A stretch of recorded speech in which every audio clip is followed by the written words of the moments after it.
Welcome back to Whispering Liberty. Our narrative continues following the dedicated group of hunters who have sworn to stop Count Dracula.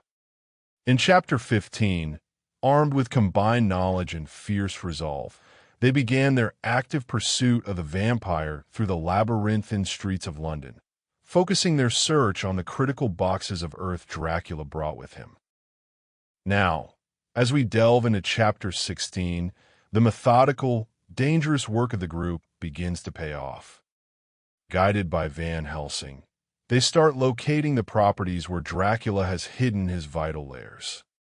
This chapter chronicles their strategic efforts to infiltrate these locations and systematically neutralize the boxes of Transylvanian soil, making them inhospitable to the Count. Listen closely as the hunters strike at the heart of Dracula's power base in England, engaging in a silent but significant battle that weakens the ancient enemy and brings them closer to a final confrontation.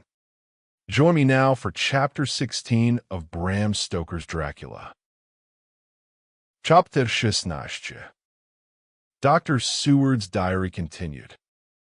It was just a quarter before 12 o'clock when we got into the churchyard over the low wall. The night was dark with occasional gleams of moonlight between the rents of the heavy clouds that scudded across the sky. We all kept somehow close together, with Van Helsing slightly in front as he led the way. When we had come close to the tomb, I looked well at Arthur, for I feared that the proximity to a place laden with so sorrowful a memory would upset him. But he bore himself well. I took it that the very mystery of the proceeding was in some way a counteractant to his grief. The professor unlocked the door, and seeing a natural hesitation amongst us for various reasons, solved the difficulty by entering first himself. The rest of us followed, and he closed the door. He then lit a dark lantern and pointed to the coffin. "You were with me here yesterday. Was the body of Miss Lucy in that coffin?" "It was." The professor turned to the rest, saying, "You hear, and yet there is no one who does not believe with me." He took his screwdriver and again took off the lid of the coffin.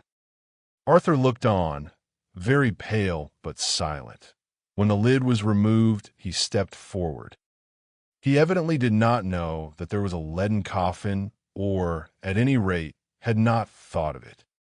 When he saw the rent in the lead, the blood rushed to his face for an instant, but as quickly fell away again, so that he remained of a ghastly whiteness. He was still silent. Van Helsing forced back the leaden flange, and we all looked in and recoiled. The coffin was empty. For several minutes, no one spoke a word. "Professor," I answered for you. "Your word is all I want. I wouldn't ask such a thing ordinarily. I wouldn't so dishonor you as to imply a doubt. But this is a mystery that goes beyond any honor or dishonor. Is this your doing? I swear to you, by all that I hold sacred, that I have not removed nor touched her. What happened was this. 2 nights ago, my friend Seward and I came here with good purpose. Believe me. I opened that coffin, which was then sealed up, and we found it, as now, empty. We then waited and saw something white come through the trees. The next day we came here in daytime, and she lay there. Did she not, friend John?" "Yes. That night we were just in time. One more so small child was missing, and we find it, thank God, unharmed amongst the graves. Yesterday, I came here before sundown, for at sundown the undead can move. I waited here all the night till the sun rose, but I saw nothing. It was most probable that it was because I had laid over the clamps of those doors garlic, which the undead cannot bear, and other things which they shun. Last night there was no exodus, so tonight before the sundown I took away my garlic and other things. And so it is we find this coffin empty. But bear with me. So far there is much that is strange. Wait you with me outside, unseen and unheard, and things much stranger are yet to be. So, here he shut the dark slide of his lantern, now to the outside. He opened the door, and we filed out, he coming last and locking the door behind him. Oh, but it seemed fresh and pure in the night air after the terror of that vault. How sweet it was to see the clouds race by, and the passing gleams of the moonlight between the scudding clouds crossing and passing like the gladness and sorrow of a man's life. How sweet it was to breathe the fresh air that had no taint of death and decay. How humanizing to see the red lighting of the sky beyond the hill, and to hear far away the muffled roar that marks the life of a great city. Each in his own way was solemn and overcome. Arthur was silent and was, I could see, striving to grasp the purpose and the inner meaning of the mystery. I was myself tolerably patient and half inclined again to throw aside doubt and to accept Van Helsing's conclusions. Quincey Morris was phlegmatic in the way of a man who accepts all things and accepts them in the spirit of cool bravery, with hazard of all he has to stake. Not being able to smoke, he cut himself a good-sized plug of tobacco and began to chew. As to Van Helsing, he was employed in a definite way. First he took from his bag a mass of what looked like thin, wafer-like biscuit, which was carefully rolled up in a white napkin. Next he took out a double handful of some whitish stuff like dough or putty. He crumbled the wafer up fine and worked it into the mass between his hands. This he then took, and rolling it into thin strips, began to lay them into the crevices between the door and its setting in the tomb. I was somewhat puzzled at this, and being close, asked him what it was that he was doing. Arthur and Quincey drew near also, as they too were curious. I am closing the tomb, so that the undead may not enter. And is that stuff you have put there going to do it? Asked Quincey. Great Scott, is this a game? It is. What is that which you are using? This time a question was by Arthur. The host. I brought it from Amsterdam. I have an indulgence. It was an answer that appalled the most skeptical of us, and we felt individually that in the presence of such earnest purpose as the professor's, a purpose which could thus use the to him most sacred of things, it was impossible to distrust. In respectful silence, we took the places assigned to us close round the tomb, but hidden from the sight of anyone approaching. I pitied the others, especially Arthur. I had myself been apprenticed by my former visits to this watching horror, and yet I, who had up to an hour ago repudiated the proofs, felt my heart sink within me. Never did tombs look so ghastly white. Never did cypress, or yew, or juniper so seem the embodiment of funereal gloom. Never did tree or grass wave or rustle so ominously. Never did bough creak so mysteriously. And never did the faraway howling of dogs send such a woeful presage through the night. There was a long spell of silence, a big, aching void, and then from the professor a keen "ss." He pointed, and far down the avenue of yews we saw a white figure advance, a dim white figure, which held something dark at its breast. The figure stopped, and at the moment a ray of moonlight fell upon the masses of driving clouds and showed in startling prominence a dark-haired woman, dressed in the cerements of the grave. We could not see the face, for it was bent down over what we saw to be a fair-haired child. There was a pause and a sharp little cry, such as a child gives in sleep or a dog as it lies before the fire and dreams. We were starting forward, but the professor's warning hand, seen by us as he stood behind a yew tree, kept us back, and then, as we looked, the white figure moved forwards again. It was now near enough for us to see clearly, and the moonlight still held. My own heart grew cold as ice, and I could hear the gasp of Arthur as we recognized the features of Lucy Westenra. Lucy Westenra, but yet how changed. The sweetness was turned to adamantine, heartless cruelty, and the purity to voluptuous wantonness. Van Helsing stepped out, and, obedient to his gesture, we all advanced too. The four of us ranged in a line before the door of the tomb. Van Helsing raised his lantern and drew the slide. By the concentrated light that fell on Lucy's face, we could see that the lips were crimson with fresh blood, and that the stream had trickled over her chin and stained the purity of her lawn death robe. We shuddered with horror. I could see by the tremulous light that even Van Helsing's iron nerve had failed. Arthur was next to me, and if I had not seized his arm and held him up, he would have fallen. When I called the thing that was before us Lucy because it bore her shape saw us, she drew back with an angry snarl, such as a cat gives when taken unawares. Then her eyes ranged over us. Lucy's eyes in form and color, but Lucy's eyes unclean and full of hellfire, instead of the pure, gentle orbs we knew. At that moment, the remnant of my love passed into hate and loathing. Had she then to be killed, I could have done it with savage delight. As she looked, her eyes blazed with unholy light, and the face became wreathed with a voluptuous smile. Oh God, how it made me shudder to see it. With a careless motion, she flung to the ground, callous as a devil, the child that up to now she had clutched strenuously to her breast, growling over it as a dog growls over a bone. The child gave a sharp cry and lay there moaning. There was a cold-bloodedness in the act which wrung a groan from Arthur. When she advanced to him with outstretched arms and a wanton smile, he fell back and hid his face in his hands. "Come to me, Arthur. Leave these others and come to me.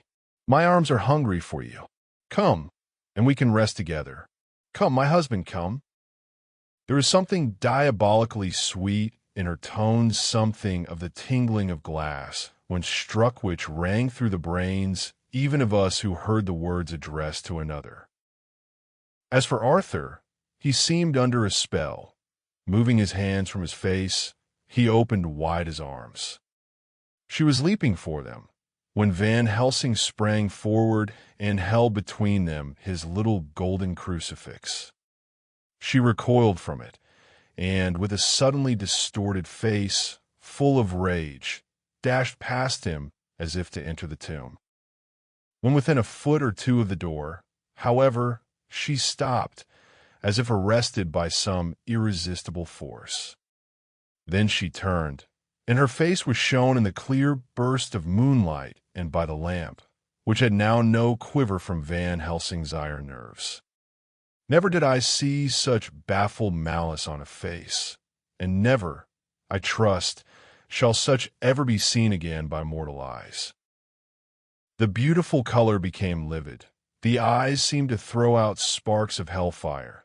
The brows were wrinkled as though the folds of the flesh were the coils of Medusa's snakes, and the lovely, blood-stained mouth grew to an open square, as in the passion masks of the Greeks and Japanese. If ever a face meant death, if looks could kill, we saw it at that moment. And so for full half a minute, which seemed an eternity, she remained between the lifted crucifix and the sacred closing of her means of entry. Answer me, O my friend, am I to proceed in my work? Do as you will, friend, do as you will. There can be no horror like this ever any more. And he groaned in spirit. Quincy and I simultaneously moved towards him and took his arms. We could hear the click of the closing lantern as Van Helsing held it down. Coming close to the tomb, he began to remove from the chinks some of the sacred emblem which he had placed there. We all looked on in horrified amazement as we saw, when he stood back, the woman, with a corporeal body as real at that moment as our own, pass in through the interstice where scarce a knife blade could have gone. We all felt a glad sense of relief when we saw the professor calmly restoring the strings of putty to the edges of the door. When this was done, he lifted the child and said, "Come now, my friends, we can do no more till tomorrow. There is a funeral at noon, so here we shall all come before long after that.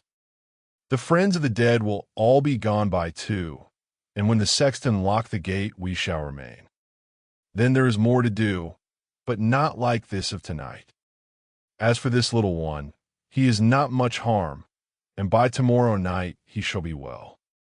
We shall leave him where the police will find him, as on the other night, and then to home.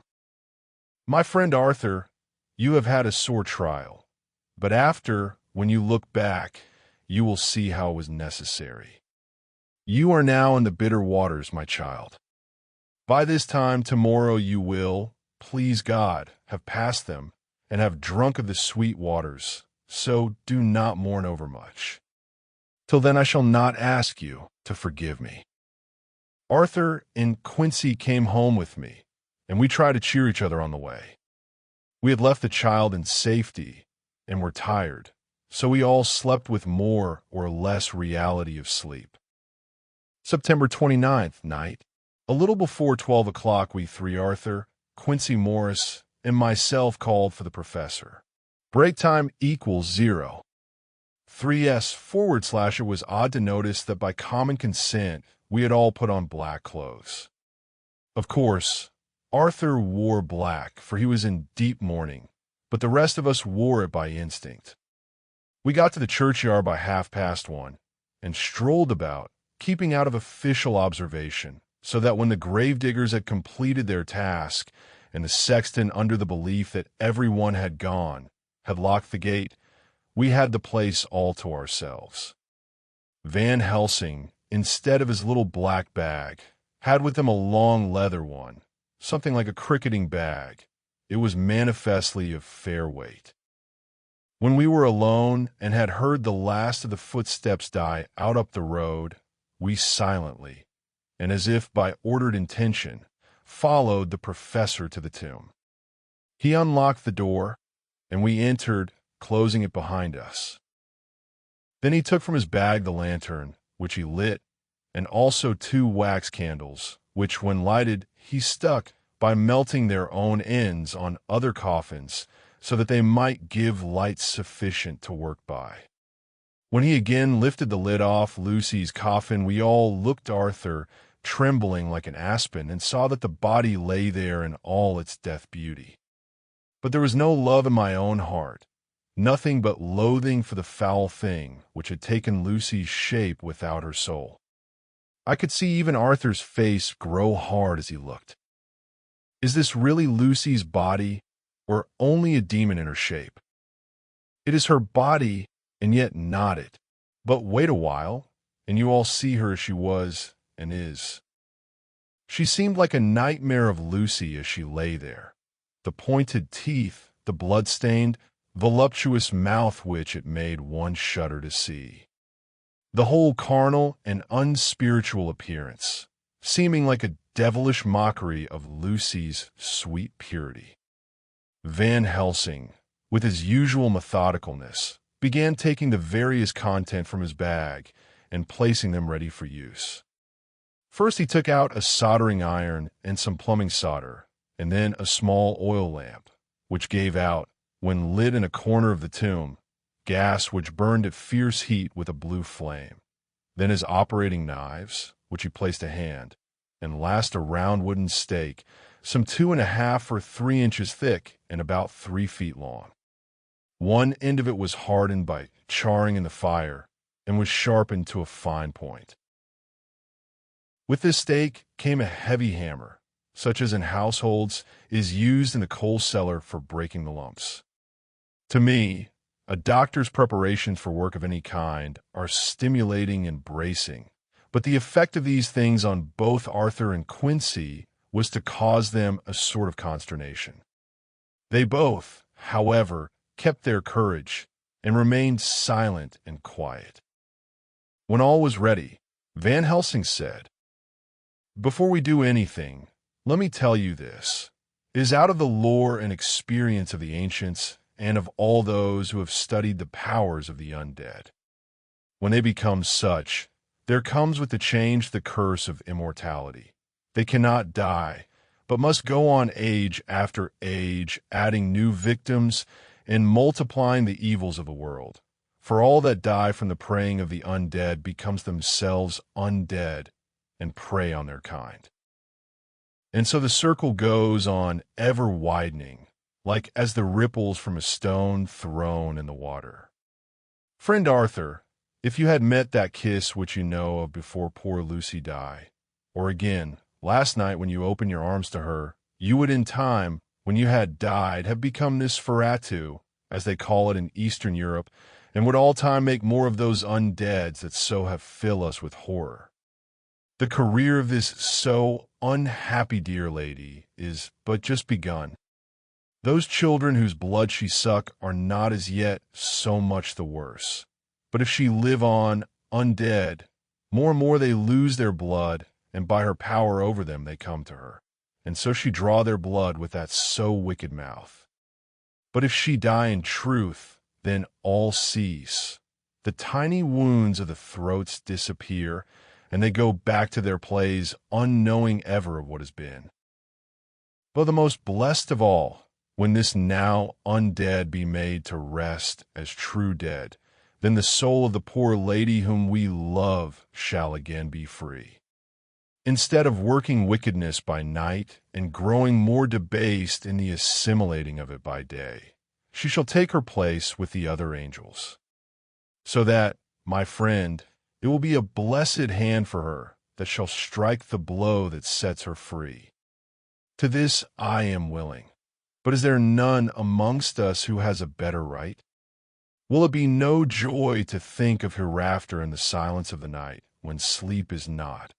It was my hand that sent her to the stars.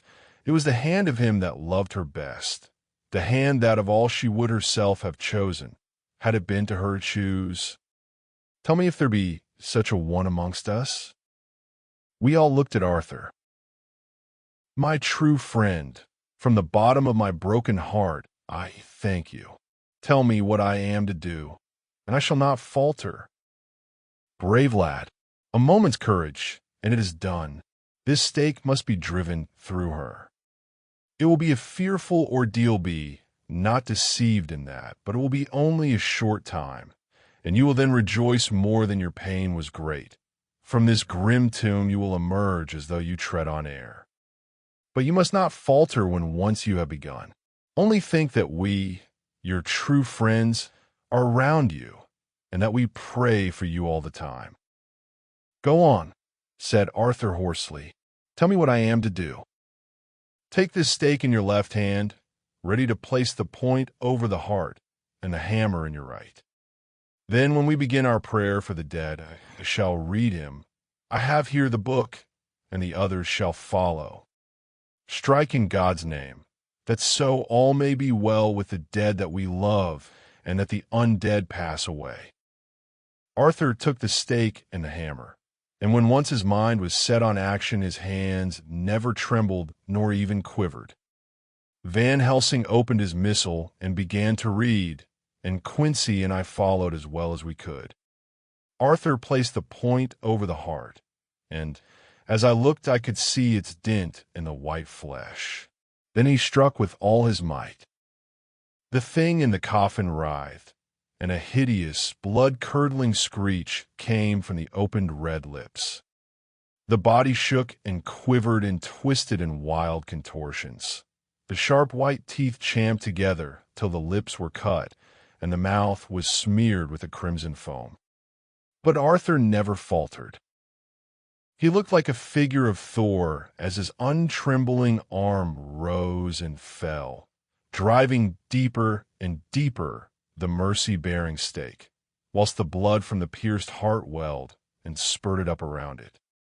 His face was set, and high duty seemed to shine through it.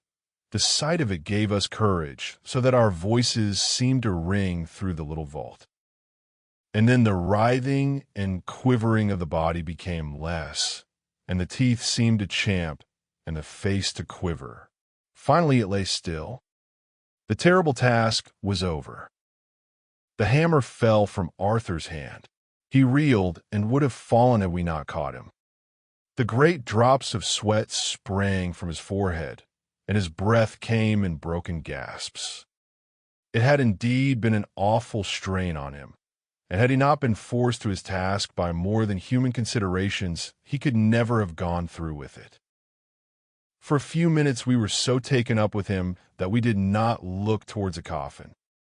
When we did, however, a murmur of startled surprise ran from one to the other of us.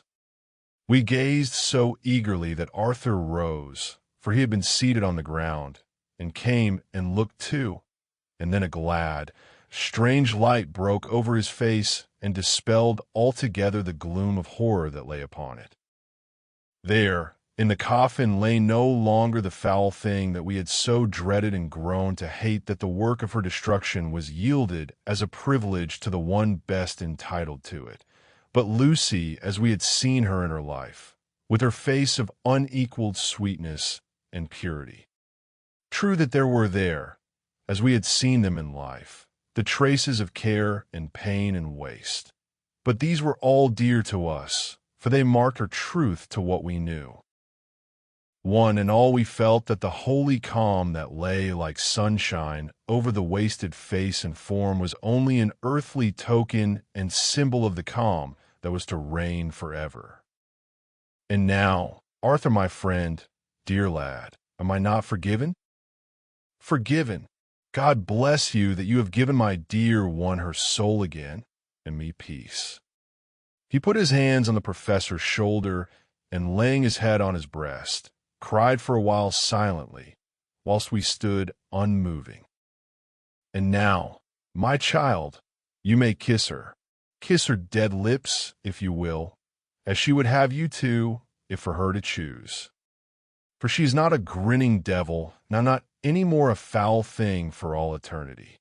No longer she is the devil's undead. She is God's true dead, whose soul is with him. Arthur bent and kissed her, and then we sent him and Quincy out of the tomb. The professor and I sawed the top off the stake, leaving the point of it in the body. Then we cut off the head and filled the mouth with garlic. We soldered up the leaden coffin, screwed on the coffin lid, and gathering up our belongings, came away. When the professor locked the door, he gave the key to Arthur. Outside the air was sweet, the sun shone, and the birds sang, and it seemed as if all nature were tuned to a different pitch. There was gladness and mirth and peace everywhere, for we were at rest ourselves on one account, and we were glad, though it was with a tempered joy. Before we moved away, Van Helsing said, "Now, my friends, one step of our work is done, one the most harrowing to ourselves. But there remains a greater task, to find out the author of all this our sorrow and to stamp him out. I have clues which we can follow, but it is a long task and a difficult, and there is danger in it and pain. Shall you not all help me? We have learned to believe, all of us, is it not so? And since so, do we not see our duty? Yes. And do we not promise to go on to the bitter end?" Each in turn, we took his hand, and the promise was made. 2 nights hence you shall meet with me and dine together at 7 of the clock with friend John. I shall entreat 2 others, 2 that you know not as yet, and I shall be ready to all our work show and our plans unfold. Friend John, you come with me home, for I have much to consult about, and you can help me. Tonight I leave for Amsterdam, but shall return tomorrow night. And then begins our great quest. But first I shall have much to say, so that you may know what is to do and to dread. Then our promise shall be made to each other anew, for there is a terrible task before us, and once our feet are on the plowshare we must not draw back.